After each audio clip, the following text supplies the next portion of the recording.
Você sabia que as árvores muitas vezes precisam usar protetor solar? Eu tô aqui hoje com o Rodrigo Machado, consultor das florestas da Radix, e ele vai contar pra gente que história é essa, Rodrigão, de planta com filtro solar. Isso é uma tecnologia nova no Brasil, né? Muito usada no café, né? Esse protetor, ele não é só protetor solar, ele protege contra o frio também. Mas no nosso caso, Roraima, né? Que nós temos insolação muito alta, nós estamos usando como protetor solar. Ele é um produto feito de caulinita, que é uma argila, né? Uma argila 1 para 1, que ela é inerte. Inerte em que sentido? Ela não altera pH, não altera nada. Então ela cria uma película em cima das plantas, onde que o sol em excesso é filtrado, passando o sol que precisa, né? Então, como a gente tem as plantas no viveiro, elas são muito frágeis e nós temos uma insolação muito forte, nós estamos lançando mão dessa tecnologia e levando para campo agora, né?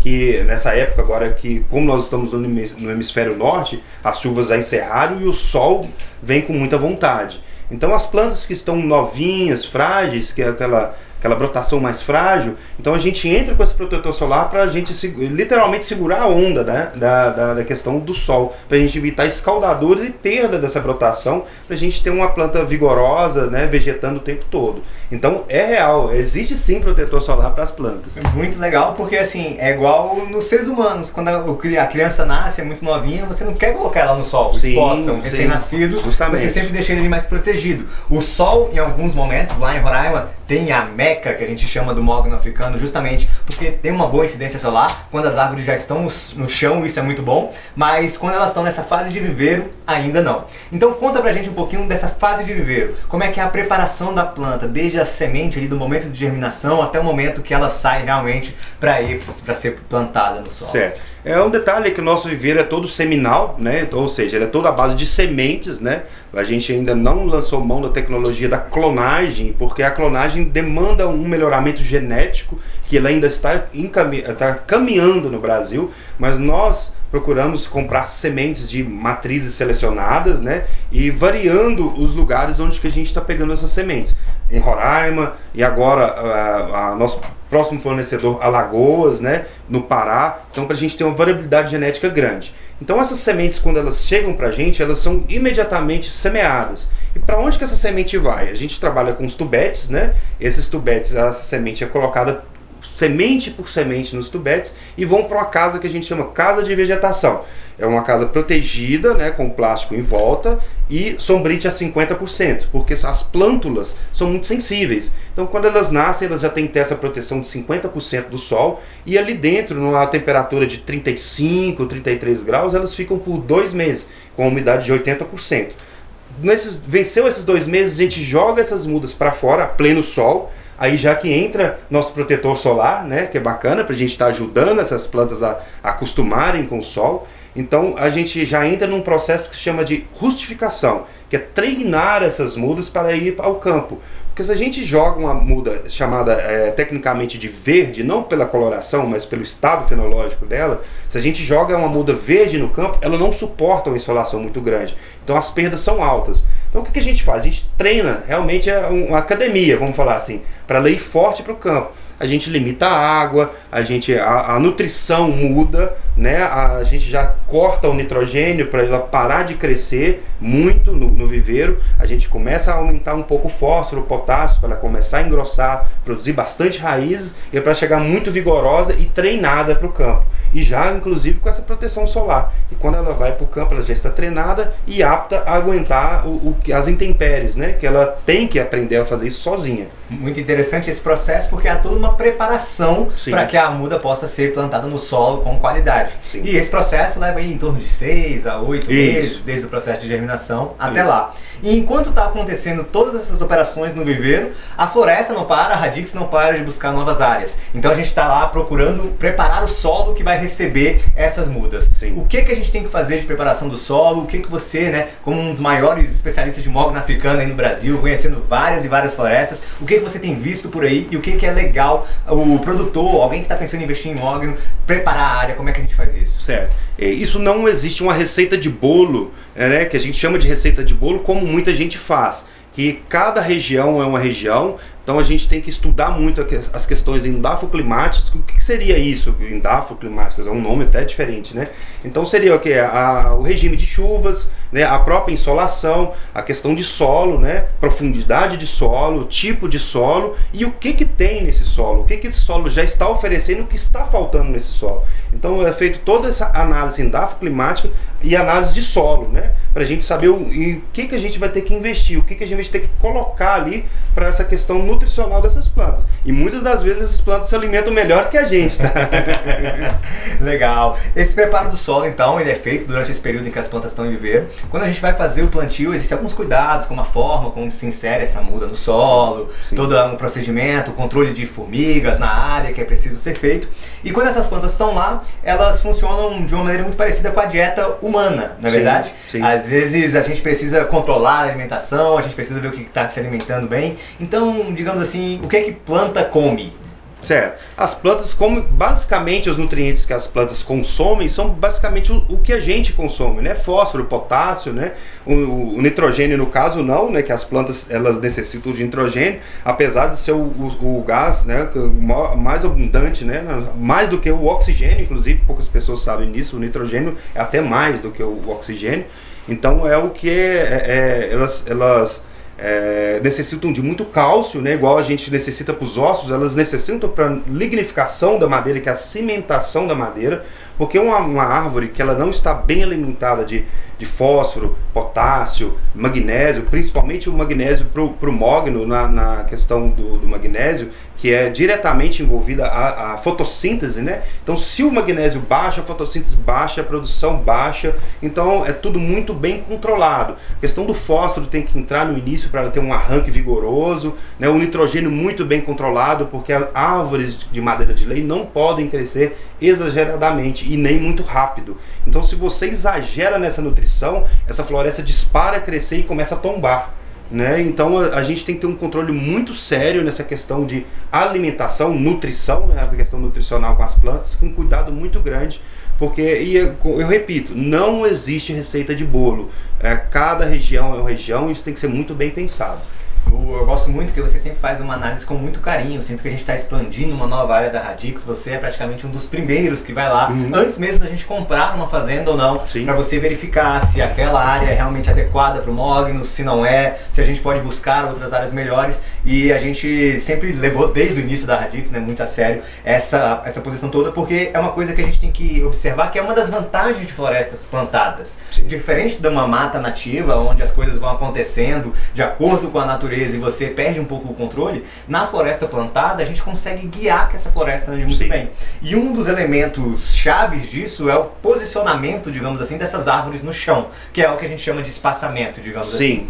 Na Radix a gente usa um espaçamento 4x4. Eu queria que você comentasse, né, sobre o espaçamento 4x4, sobre outros espaçamentos que você já viu por aí e sobre as questões que levam a se adotar um ou outro espaçamento. Certo. Então é outra coisa que não existe receita de bolo para isso. E por que, Rodrigo, 4x4 na Radix?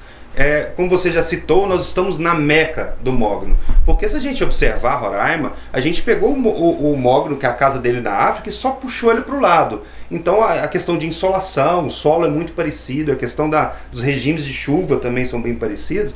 Então lá nós temos água suficiente para dar para esse tanto de árvore.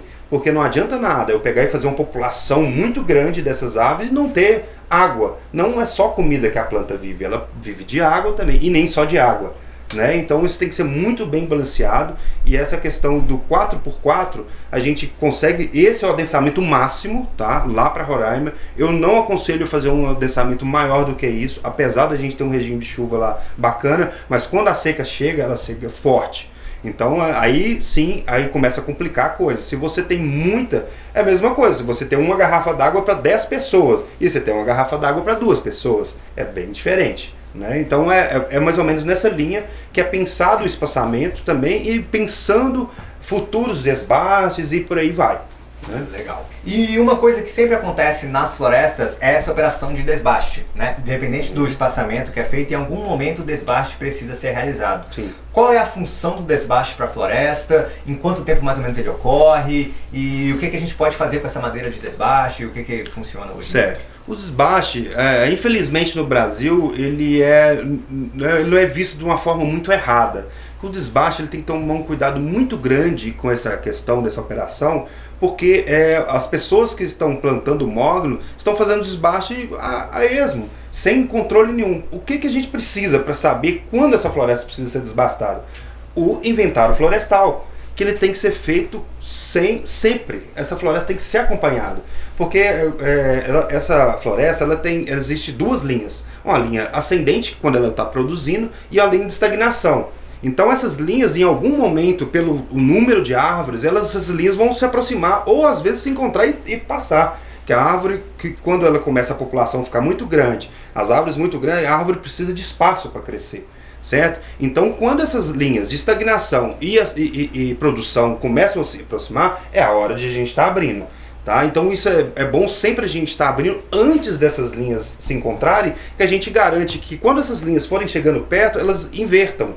Começam a produzir de novo madeira e essa estagnação começa a ficar cada vez mais longe. O que a gente consegue fazer com madeiras de desbaste? Depende do ano que ela vai ser tirada. Porque se for uma madeira muito jovem, né, aí ela é uma madeira que é muito macia, então a serventia dela é menor. Né? Então para molduras de quadro, alguma coisa assim. Agora já umas árvores maiores a gente consegue ter peças melhores. Já começa igual hoje. A Tramontina tem uma linha hoje só feita de mogno, que ela perfeitamente pode ser feita com madeira de desbaste. É uma linha finíssima hoje, né? Já é uma das coisas que dá para ser feita com a questão do desbaste. Móveis, utensílios finos, né? Para movelaria fina. Então, a questão de peças pequenas, lógico, certo, né? Então, assim, esse desbaste ele tem que ser, igual já disse, muito bem controlado, muito bem pensado, porque senão ele não se paga.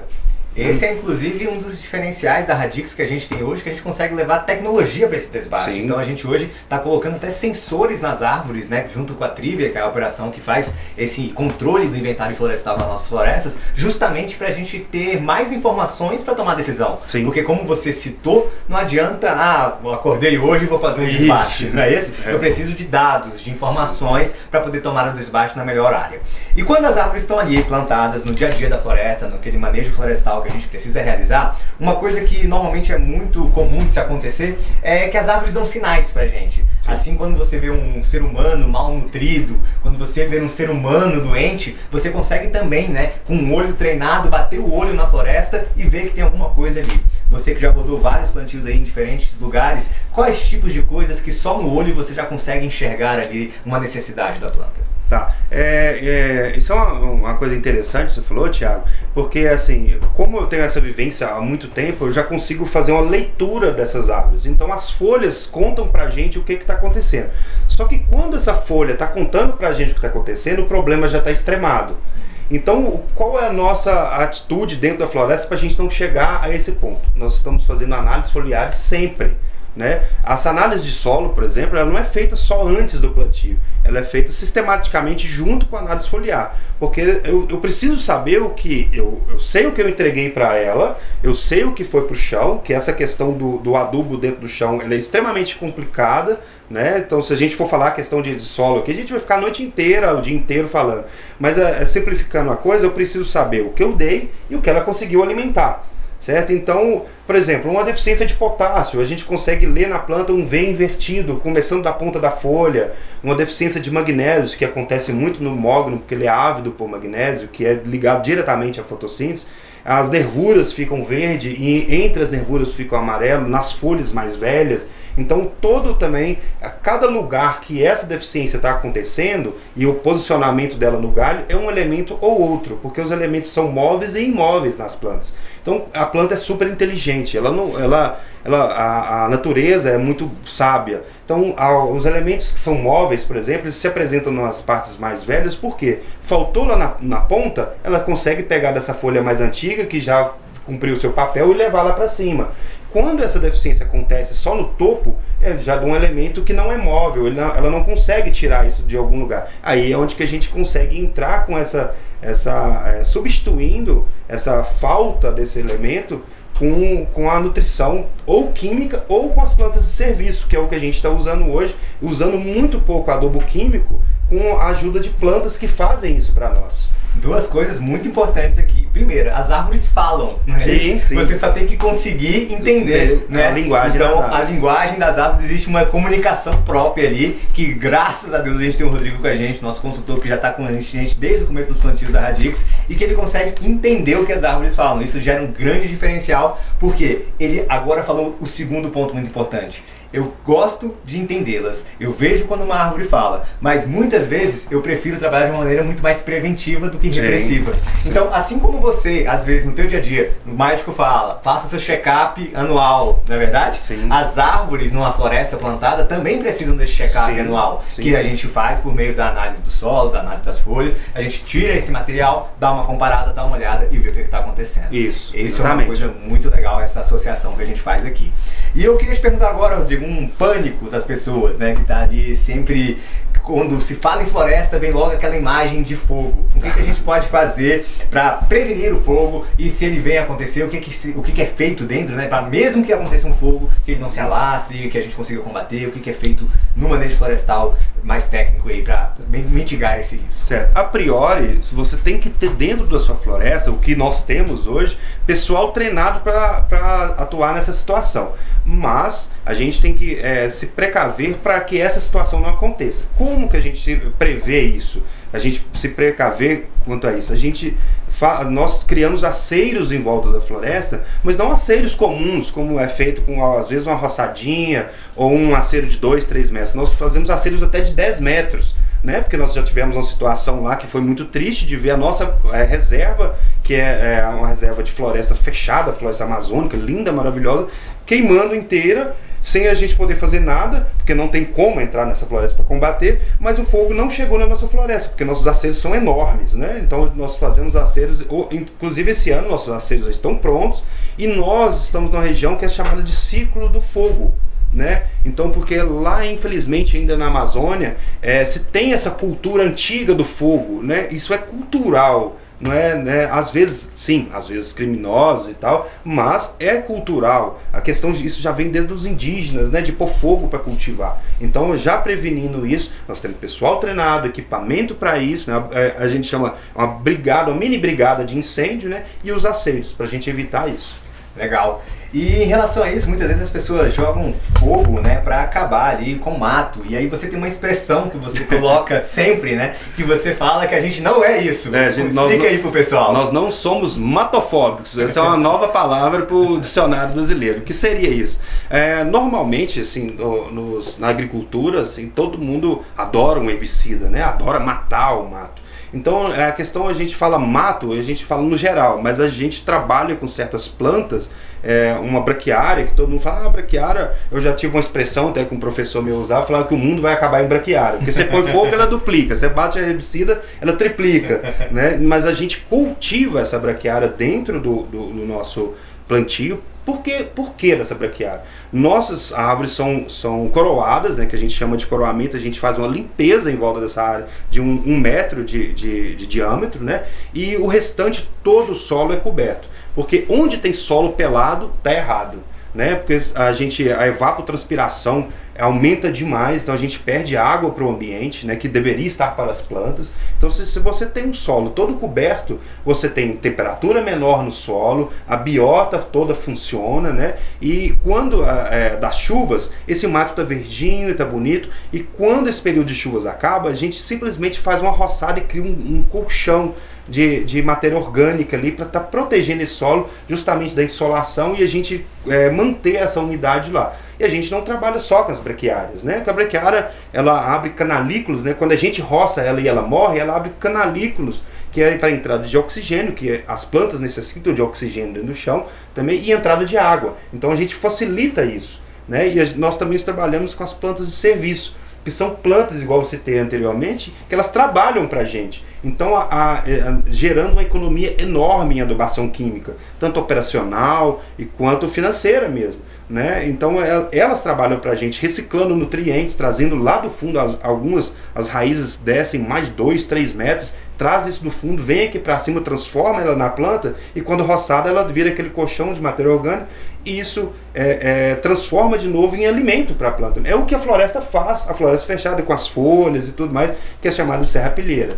E isso é muito interessante porque a gente usando a natureza em prol da própria natureza. Porque hoje a gente está sempre, a todo momento, acho que até por causa dos seres humanos, qualquer coisa a gente já vai na farmácia, já toma um antibiótico, digamos assim. Temos os fitoterápicos, né? Temos alguma coisa mais natural, remédios naturais para ajudar ali o plantio a se desenvolver. Então essas plantas de serviço começam a providenciar isso dentro dos nossos plantios. Sim. E a gente quer lá na frente evoluir para sistemas agroflorestais. Sim. Conta um pouco das nossas experiências, de como vem sendo isso, do que você tem visto por aí de agrofloresta. Você tem se especializado bastante nessa área para trazer novidades e conseguir consorciar um mogno africano com frutíferas e várias outras coisas. Conta um pouquinho disso pro pessoal. Então, já é um próximo passo, né, do nosso projeto, seria a criação das agroflorestas, que é um passo enorme, né, é uma diferenciação grande das nossas florestas.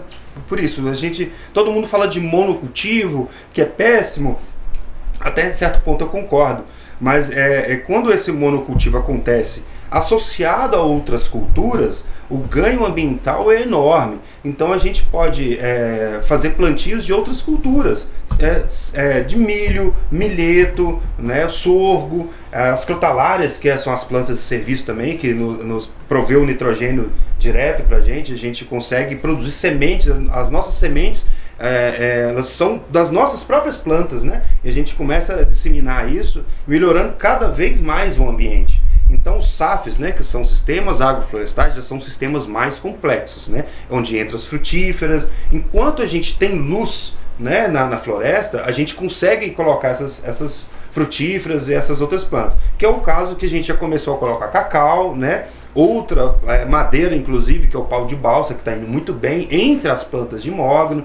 Então, essa questão da agrofloresta, que já está sendo implantada a passos largos já, né? Nós demos um outro passo essa semana, né? Que foi muito legal, com a parceria, inclusive, com a Embrapa, né? Agora, Embrapa Roraima. Nós tivemos uma reunião maravilhosa, eu participei da reunião com o pessoal, onde nós vamos começar a tocar um projeto que vai ser muito legal, onde nós vamos ajudar os colonos a saírem da subsistência e vir para a existência. Legal. Né? Então essa vai ser a função da nossa agrofloresta. E eu acho que esse é um dos principais pontos do investimento com a Radix. Todas essas ações que a gente faz, né, desde plantas de serviço a sistemas agroflorestais, você tocou num ponto importante, isso aumenta os ganhos financeiros, porque a gente diminui custos e conseguir lidar melhor com a floresta no dia a dia. Isso aumenta o ganho ambiental, porque para o meio ambiente é muito melhor essas coisas trabalhando conforme a natureza, e a gente também gera ganhos sociais. Sim. Criando um modelo que pode ser compartilhado com o pequeno produtor, que pode ser que faça com que ele consiga sair da subsistência realmente para a existência. Então a gente está muito forte nessa essência de gerar, claro, a gente quer dinheiro, lógico, ganho financeiro faz parte do negócio, mas a gente tem sempre esse equilíbrio de gerar ganhos financeiros, buscando também o retorno ambiental e o retorno social. Esse eu acho que é um grande ponto importante, e para isso a gente conta com essas parcerias, com a Embrapa, que realmente ajudam muito o nosso trabalho no dia a dia. E já que a gente está falando dessas coisas, dessa evolução, desses próximos passos, vamos falar um pouquinho de expectativas de produção, né? Você já rodou plantios no Brasil inteiro. Como é que você vê a relação de Roraima em relação aos outros lugares, né? A gente usa uma expressão que Roraima é a meca do mogno, justamente porque a produtividade lá tem uma tendência de ser melhor. Então o que a gente pode esperar em termos de produtividade? Vamos falar, sei lá, por hectare, da forma como você achar melhor. Como você citou, eu visito várias florestas, né? Então eu tenho visto a média brasileira hoje do mogno, que querendo ou não é uma cultura nova, as áreas mais velhas aí tá com 20 anos. Então, 20 anos. 20 anos. Tá, as áreas mais velhas, né, de mogno africano hoje do Brasil estão em torno com 20 anos, né? Então é uma cultura nova.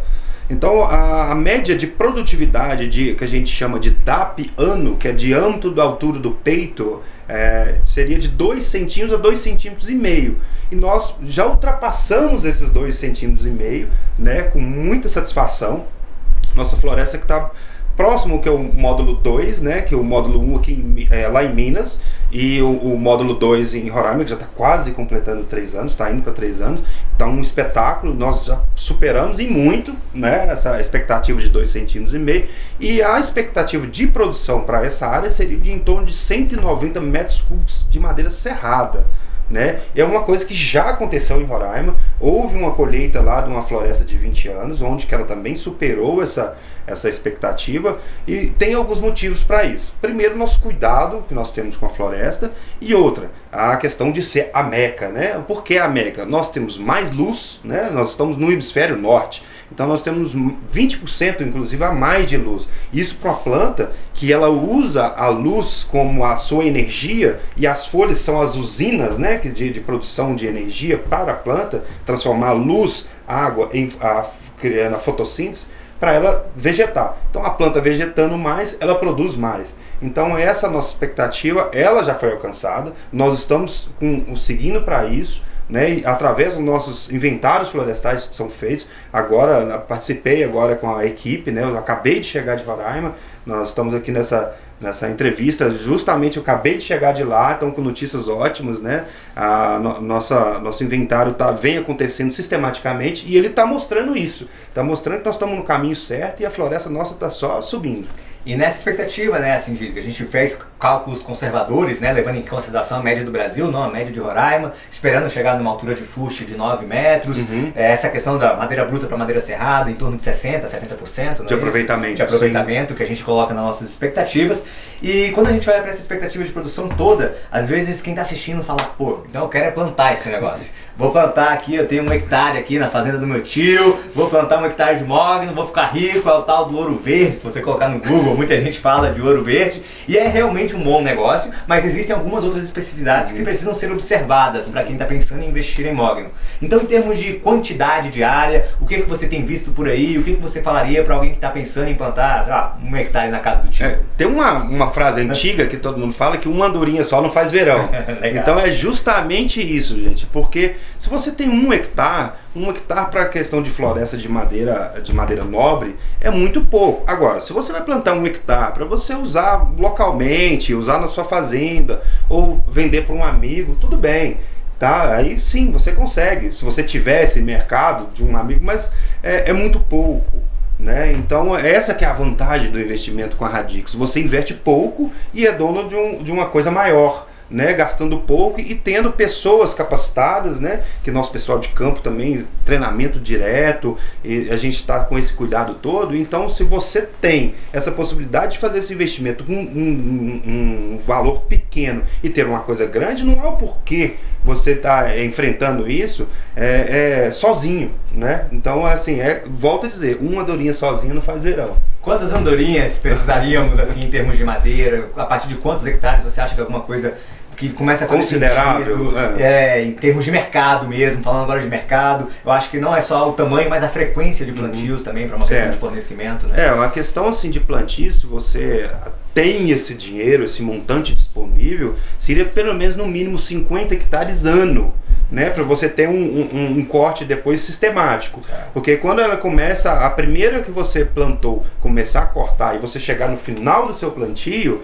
aí a primeira já está com a rebrota grande, já está quase... Então é mínimo do mínimo 50 hectares por ano. A gente vê algumas pessoas, até com outras culturas de madeira, enfim, às vezes ligam pra gente, eu tenho uma madeira aqui, 3, 5 hectares, eu tô querendo vender e não consigo. E é porque normalmente tem um mito, que eu gosto de dizer, que tem um mito nessa área, que fala assim, parece que você plantou uma árvore e ficou rico, e é fácil, e é só colocar no chão e vai dar tudo certo. E assim, quando você vê, sei lá, soja, né? O Brasil é um dos principais produtores de soja do mundo, mas é em volume. Você não vê um produtor de soja que tem 5 hectares. Não é assim que funciona, não é verdade? E muitas vezes as pessoas têm um falso mito aí de que nas árvores vai ser dessa maneira. E tudo como no agronegócio envolve um volume maior, né? A gente precisa trabalhar para diminuir custos operacionais, para ter volume de negociação. Sim. Então são esses os pontos que realmente fazem com que o mercado exija uma produção um pouco maior. É bem diferente de você ter 200, 300 hectares plantados do que se você ter você tem poder de fogo para negociar, né?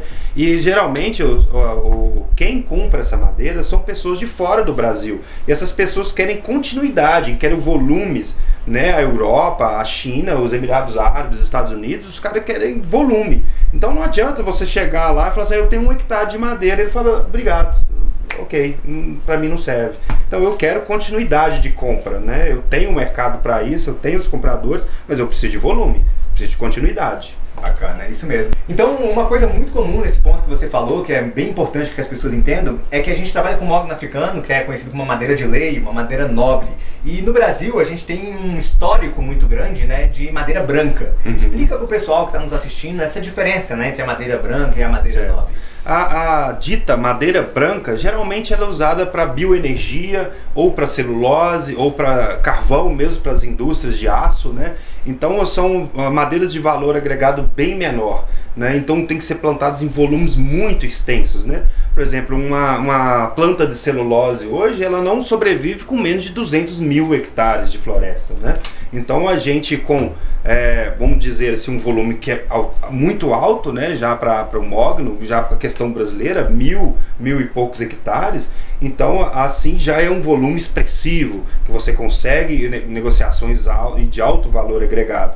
Né? Então a madeira vermelha, que a gente chama, que é o mogno, já se aproxima, o grande foliola, que é o que a gente usa, né? Se aproxima muito da trovabilidade e cor do nosso mogno brasileiro, que infelizmente a gente não consegue tá produzindo ele, e inclusive ele é protegido por lei, né? Justamente por causa de uma praga, que é a Ipsipila grandela, que ela broca ele no ápice e ele bifurca. Então isso limita o fuste, né? Que é a parte comercial, a parte reta. Então a gente não consegue estar produzindo ele. Por isso o mogno africano também. E por que também o grande foliola? Justamente pela cor. E por que não outras espécies como o Caia senegalensis? Porque o Caia senegalensis, primeiro, ele é muito trabalhoso, ele tem que ser plantado mais adensado, ele dá muito trabalho na desrama, na desgalha, né? Ele exige muito isso. E por que desgalha? Porque se você deixa aquele galho ladrão, primeiro, o nome já diz, galho ladrão, ele vai roubar energia do que poderia estar produzindo um fuste para cima. E se esse desbaste é feito errado, aquele toquinho que fica ali, quando essa madeira serrada, vai aparecer um nó. Então, não que o grande foliola não tenha que fazer esse desbaste. Tem sim, tem que fazer esse desbaste. Mas ele é menos trabalhoso, menos oneroso também que o Caia senegalensis, por exemplo. E nós tínhamos, até pouco tempo atrás, um erro taxonômico, né? Que todo mundo achava que estava plantando o Caia ivorensis, né? E na realidade a gente estava sempre produzindo o Caia grande foliola. No caso do Caia ivorensis, ele realmente dos caias a madeira mais bonita. Inclusive hoje é proibido sair, inclusive até sementes da África, porque os europeus foram à África e praticamente dizimaram o Caia ivorensis, né? E não ficam só nessas espécies. Nós temos o Ontoteca, né? Que hoje já se sabe que tem mais 5 subdivisões no Ontoteca. Mas para nós o que mais deu certo aqui, que a gente consegue produzir, já domesticou ele, dominou ele, é o grande foliola, que é o que a gente produz. E essa questão das podas é uma coisa muito interessante que eu aprendi com você, porque quando a árvore está crescendo, se ela ramificar, isso pode gerar um nó na madeira, isso vai acabar gerando uma depreciação no valor. Sim. Então é necessário fazer algumas atividades de poda, então a nossa equipe está o tempo inteiro andando na floresta para identificar que a árvore precisa ser podada ou não. E existe uma forma correta de fazer essa poda. Sim. E a poda é como se fosse um ferimento na gente. Isso, você após ela feita, precisa cuidar dessa poda, né? Então quando ela é realizada ali, se a gente se machuca, a gente passa um remedinho ali, um metiolate, alguma coisa. Na árvore a gente também precisa dar um cuidado para ela. Sim, a gente, toda poda que é feita, imediatamente após a poda é feito o lacre dessa poda, né? Hoje a gente pode lançar a mão da tinta branca à base d'água. Por que branca? Para a gente identificar justamente onde foi feita essa poda e conseguir acompanhar. Né? Isso não tem o porquê, assim, tem que ser branca, tem que ser vermelha. Nós adotamos branca, né? Antes, no início, esse lacre era feito com calda bordaleza, que é a base de sulfato de cobre. Mas o mogno ele é muito sensível ao sulfato de cobre. Então, se você usa esse sulfato de cobre, ela pode dar um problema no ponteiro de fitotoxidez. Então, para evitar isso, a gente usa a tinta branca à base d'água. Muito legal, muito legal. Então você tá vendo que árvores são quase igual gente, né? A gente falou aqui da alimentação das árvores, falou do cuidado em caso de proteção solar. Proteção solar. Falamos de todo esse carinho, né? Até da conversa do Rodrigo com as plantas, quando ele olha uma árvore e ela já mostra para ele tudo que está acontecendo, o que ela está sentindo, o que ela precisa, se ela precisa de mais alimento ou não. E esse é um ponto muito importante, que há uma necessidade de equilíbrio. Uma das coisas que a gente vê alguns produtores tentando fazer e que às vezes erram é o excesso de água, o excesso de nutrientes. Sim. O excesso sempre faz mal, tanto para a planta quanto para a gente. Se eu tiver um excesso, se eu comer em excesso qualquer coisa, provavelmente isso vai me fazer algum mal. Se eu beber água em excesso, também faz mal, né? Comenta um pouquinho desses excessos que às vezes atrapalham o desenvolvimento e a produtividade das florestas. Uma pergunta que eu te faço. Você consegue comer a sua compra do mês num dia só? Não consegue. Então, as plantas são da mesma forma. Então, por isso que a gente tem todo esse carinho com a análise foliar, para saber realmente o que ela necessita, né? Porque plantas, as árvores de madeira de lei, elas têm que crescer, elas não podem disparar a crescer. Então tem todo um processo de lignificação da madeira, que é a cimentação da madeira, que tem que ser devagar. Não adianta eu querer forçar a planta, encher a planta d'água, entendeu? Encher a planta de nutrientes, que o que vai acontecer? Ela responde, ela dispara. O mogno é muito responsivo a adubação. Então essa adubação tem que ser muito comedida, tem que ser muito criteriosa, porque se você dá em excesso tanto água quanto a nutrição, ela vai disparar. O que você vai ter? No futuro você vai ter uma fábrica de brimbal chique, né? Que é as árvores todas tortas. Todas né? Legal. Então, a gente vai chegando ao fim desse nosso bate-papo aqui e eu queria dizer para você que existem várias formas de investir em floresta. Você pode investir junto com a Radix, tem várias vantagens, como a gente já comentou aqui, algumas delas. A aplicação é única, você investe, a gente cuida do trabalho, como você viu, a gente tem excelente corpo técnico para cuidar desse plantio, a gente tem frequência no plantio, a gente tem volume no plantio e isso faz com que você possa fazer parte de um projeto muito legal e aproveitar esse potencial que o Brasil tem para investimentos florestais e que muitas vezes não é observado. O investimento florestal, diferente do investimento no mercado financeiro, tem uma série de vantagens em relação à volatilidade, independente de quem está governando o país, de como anda a economia, as árvores estão crescendo. Então isso dá uma segurança muito grande para o investidor. Sim. É um investimento de longo prazo, a maioria dos nossos investidores pensa em poupanças para o filho, reserva para aposentadoria, mas se você tiver mais dinheiro, se você quiser plantar, a gente também acha isso muito legal. Quanto mais gente plantando árvore, gente, melhor. A gente gosta, o Brasil tem um potencial enorme, o mercado não vai acabar, a gente não tem concorrentes, a gente tem parceiros, a gente está aberto a sempre compartilhar as nossas experiências, os nossos conhecimentos. E é justamente por isso que o Rodrigo Machado está aqui. Ele é da Radix, ele cuida de todas as nossas áreas, mas ele pode atender você, que também tem um plantio em algum outro local, que você precisa de um apoio, precisa de uma ajuda, conhece alguém que teve alguma coisa, pode procurar o Rodrigo e para que você consiga falar com ele. Rodrigo, fala um pouquinho dos teus contatos, da tua experiência, da tua formação, para que as pessoas saibam quem é você, quem está por trás, né, de todo o bastidor técnico da Radix, de como ele cuida das nossas florestas, e ele também está acessível para só compartilhar o conhecimento com você, seja no âmbito de campo, seja no âmbito acadêmico, Sim. ajudando na pesquisa, na evolução desse potencial que o nosso país tem. A gente pode criar, então, inclusive até dias de campo, né? Um detalhe que você falou antes de falar tudo isso que você me pediu, é que a floresta é grande vantagem em cima de outras culturas. Porque, por exemplo, um milho, quando você planta o milho, chega no final do ciclo e tem que ser colhido. E a árvore não. Se o mercado está ruim, você pode esperar. E inclusive a floresta vai estar crescendo cada vez valorizando mais. Então é isso, eu, Rodrigo Machado, sou engenheiro agrônomo, né, especialista em solos e nutrição de plantas e proteção de florestas plantadas. Tá? E o meu contato você consegue achar na minha página do Facebook também, RM Consultoria, né? No Instagram ou através mesmo da Radix.